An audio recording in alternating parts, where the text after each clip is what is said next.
In this guide, I'm going to show you how to check if Instagram is public or private.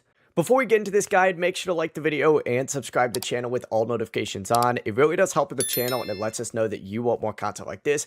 We'd greatly appreciate it. And if at any point throughout this guide you did have any questions, just ask them down in the comment section below and we could help you out further. I'm going to be doing my best to reply to every single comment down there. Begin by loading into Instagram, and once you're in Instagram, there's actually a few different ways that you can check this.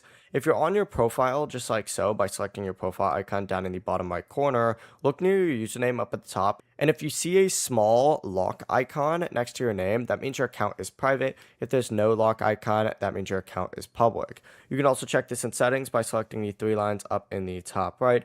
Scrolling down, you're going to see account privacy. Open that up, and if private account is ticked on, you're on a private account. And then of course, if it's ticked off, you're on a public account, and you can change it in this exact same menu as well just by ticking that on or off. Before you leave this guide, make sure to like the video and subscribe to the channel with all notifications on. It really does help the channel and it lets us know that you want more content like this. We'd greatly appreciate it. And if at any point throughout this guide you did have any questions, once again, ask them down in the comment section below and we could help you out further. I'm going to be doing my best to reply to every single comment down there. Have a great rest of your day though.